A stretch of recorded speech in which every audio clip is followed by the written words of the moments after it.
एक गांव में पिंकी का बहुत बड़ा पार्लर था। वहाँ सोनम नाम की एक लड़की काम करती थी। एक दिन वो अपनी मालकिन के पास आती है और बोलती है, मैडम जी, मेरे बाल बहुत ज्यादा झड़ रहे हैं और मेरे इन झड़ते बालों की वजह से यहाँ कस्टमर्स भी अब कम आने लग गए हैं। क्या आप मेरा स्पा कर सकते हो या कोई तेल या शैम्पू दे सकते हो जिससे मेरे बाल झड़ना बंद हो जाए?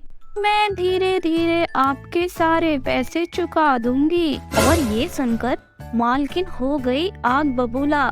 वो गुस्से में बोली, अरे ओ मैडम, ये पार्लर तेरे लिए ही तो खोल रखा है मैंने, और तो सब पागल है ना। वैसे तुझे बालों की क्या जरूरत है? पता भी है कितना खर्चा होगा इन सब में। जाकर चुपचाप सफाई कर, अपना काम कर, चल निकल यहाँ से, मेरी एक क्लाइंट का कॉल आ रहा है। और ऐसा कहकर वो वहाँ से चली गई। धीरे धीरे करके सोनम गंजी हो गई। उसके सारे बाल झड़ गए और गरीब होने के कारण उसके पास इलाज के पैसे भी नहीं थे। कुछ दिन वो अपने घर में रोते रोते निकाल देती है। पर एक दिन वो बैठी बैठी सोचती है, अगर मैं टकली होने के डर से घर पर ही बैठी रही तो वो बदतमीज मालकिन मुझे काम से निकाल देगी। और ऐसा सोचकर वो एक टोपी लगाकर पार्लर के लिए निकल पड़ती है। रास्ते में उसको अपनी कुछ पुरानी सहेलियां मिलती हैं। तभी कामिनी ने देख लिया कि सोनम तो टकली है। वो फटाफट उसके पास आई और बोली, अरे सोनम, तूने वो गाना सुना है क्या? बाला बाला बाला शैतान का साला बाला बाला। हाँ सुना तो है बहन, बहुत बढ़िया सॉन्ग है, पर तुम मुझसे क्यों बोल रही हो? तुझे पता नहीं है क्या, इस गाने के पार्ट 2 में अब तुझे ही लेंगे। आखिर तूने पक्की टक्कर जो दी है इस गाने को। और सब जोर जोर से हंसने लगे और सोनम वहाँ से रोते हुए भाग जाती है। रोते रोते वो जंगल की तरफ निकल जाती है और एक नदी के किनारे पर बैठकर खूब रोती है। तभी उसके सामने आती है एक जादुई परी। अरे तुम रो क्यों रही हो? सब मेरा मजाक उड़ा रहे हैं, सब हंस रहे हैं मुझ पर। मेरे बालों को वापस कर दो भगवान, नहीं तो मैं मर जाऊंगी। अरे ये तुम कैसी बातें कर रही हो? सुनो, तुम बिल्कुल दुखी मत हो। मुझे पता है तुम बहुत मेहनती हो और अच्छी लड़की हो। मैं करूंगी तुम्हारी मदद, आओ मेरे साथ। ऐसा कहकर वो सोनम को अपने साथ जादुई झरने के पास ले गई। सुनो सोनम, तुम इस झरने से जो भी बाल मांगोगी तुमको मिल जाएंगे।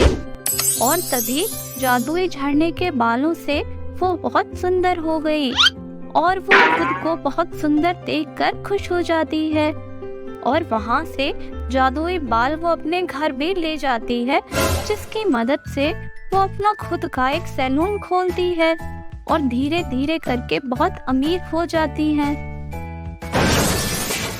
तो दोस्तों, एक समय की बात है, रामपुर नाम के गांव में सपना नाम की एक लड़की रहती थी। वो बहुत ज्यादा खूबसूरत थी। उसके बहुत ही ज्यादा सुंदर बाल थे। वाओ! वो अपने बालों से बहुत प्यार करती थी। वो अपने कॉलेज की सबसे ज्यादा पॉपुलर लड़कियों में से थी। सब उसकी सुंदरता के दीवाने थे। वो अपने कॉलेज में मॉडलिंग भी किया करती थी। उसने मॉडलिंग में बहुत सारे प्राइजेस भी जीते थे। एक बार उसके गांव में सुपर मॉडल का कंपटीशन का शो होने वाला था और सपना के पास भी उस शो का ऑफर आता है। तभी वहाँ उसके पापा आते हैं। अरे सपना बेटा, ये क्या है? वो पापा, मुझे सुपर मॉडल का ऑफर आया है। अरे वाह, फिर तो तुम्हें जाना चाहिए। हाँ पापा, मैं भी इस मौके का ही इंतजार कर रही थी। मैं तो कब से जाना चाहती थी इस कंपटीशन में। हाँ हाँ बेटा, तू ही जीतेगी। मेरी बेटी तो सबसे ज्यादा सुंदर है, तुझे कोई नहीं हरा सकता। हाँ हाँ पिताजी, मैं जरूर जाऊंगी। और फिर वो कैब लेती है और वहाँ पहुँच जाती है जहाँ शो होना था। वो देखती है वहाँ तो बहुत सुंदर सुंदर मॉडल्स आई हुई हैं। सभी जानते थे कि सपना ही सुपर मॉडल बनेगी। आखिर वो इतनी पॉपुलर जो थे, सारे मॉडल्स उससे जलने लगते हैं बहुत। उनमें ही एक होती है करिश्मा। वो सपना के पास आती है और उसको बोलती है, अरे जो मैंने सुना था तुम तो उससे भी ज्यादा सुंदर हो, पर एक बात ध्यान रखना, तुम मुझसे कभी नहीं जीत सकती। विनर तो मैं ही बनूंगी और ट्रॉफी मेरे साथ ही घर जाएगी। अच्छी बात है ये तो, कोई भी जीते क्या फर्क पड़ता है। ऑल द बेस्ट तुमको। ये सुनकर करिश्मा और ज्यादा जल जाती है। फैशन शो में जीतने के लिए मेहनत करने की बजाय सपना को कैसे हराया जाए, वो बस ये सोचती है। शो शुरू होता है। पहले राउंड में सपना सबसे आगे रहती है।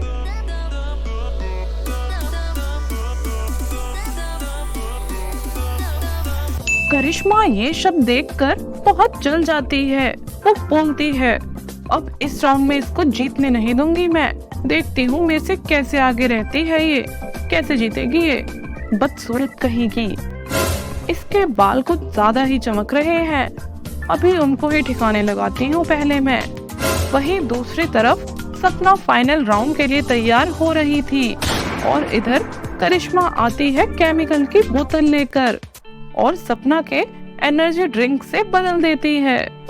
स्टेज पर जाने से पहले सपना उसको पीती है। उसको पीते ही जैसे ही वो अपने बाल कॉम्ब करती है, एक एक करके उसके सभी बाल गिरने लगते हैं। देखते ही देखते वो गंजी हो जाती है। अरे ये क्या हुआ? मुझे अचानक से सारे बाल कैसे झड़ रहे हैं मेरे।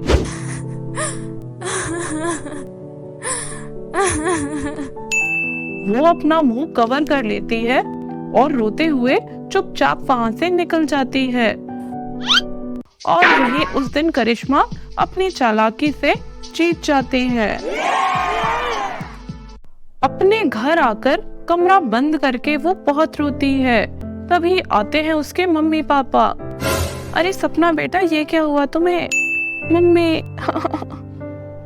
अरे बेटा चुप हो जा, पहले बता तो क्या हुआ। वो मैं फाइनल राउंड से पहले तैयार हो रही थी, तभी अचानक से बाल झड़ने लगे और मैं गंजी हो गई।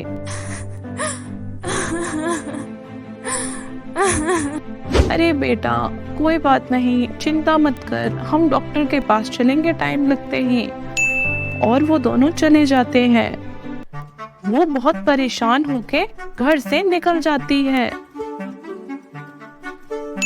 और एक नदी के पास पहुंच जाती है। तभी उसको एक आवाज आती है, उठो सपना। वो चौंक जाती है, मैं एक जादुई पेड़ हूँ। उसके सामने एक परी आती है। सपना डरो मत, मैं जादुई पेड़ की परी हूँ, मुझे पता है तुम इतनी परेशान क्यों हो। अच्छा तो क्या आप मेरी मदद कर सकते हो? हाँ हाँ क्यों नहीं। तभी वो अपने जादू से फिर से सपना को पहले जैसा बना देती है। अरे वाह, मेरे बाल तो फिर से वापस आ गए। आपका बहुत बहुत धन्यवाद। वो खुशी खुशी अपने घर पहुंच जाती है दोबारा। उसके मम्मी पापा उसके कमरे में आते हैं। अरे वाह बेटा, तू तो फिर से पहले की तरह सुंदर हो गई। हाँ माँ, आपको पता है वो कंपटीशन दोबारा हो रहा है हमारे शहर में। अच्छा, फिर तो तुझे पार्ट लेना चाहिए। हाँ माँ, मैं जरूर पार्ट लूंगी। और अब तो मेरे बाल भी वापस आ गए हैं। दोबारा से कंपटीशन की अनाउंसमेंट होती है और सपना भी पहुंच जाती है उसमें पार्ट लेने। उस कंपटीशन में भी करिश्मा आई होती है। अरे तू यहाँ कैसे आ गई? तू तो गंजी हो गई थी ना। तुम्हें कैसे पता ये बात? ये तो किसी को भी पता नहीं था। करिश्मा डर जाती है। वो बोली, अरे वो मैंने ही करा था। मैंने तुम्हारी एनर्जी ड्रिंक में केमिकल मिला दिया था। तुमने ऐसा क्यों किया? तुम्हें पता है ना मैं तुम पर केस कर सकती हूँ अब। मुझे माफ कर दो सपना। सपना उसे माफ कर देती है और बोलती है, तुमने मेरे साथ तो ऐसा कर दिया, गलती से भी किसी और के साथ मत कर देना, नहीं तो मैं तुम्हें छोड़ूंगी नहीं। मुझसे बुरा कोई नहीं होगा फिर। ठीक है सपना।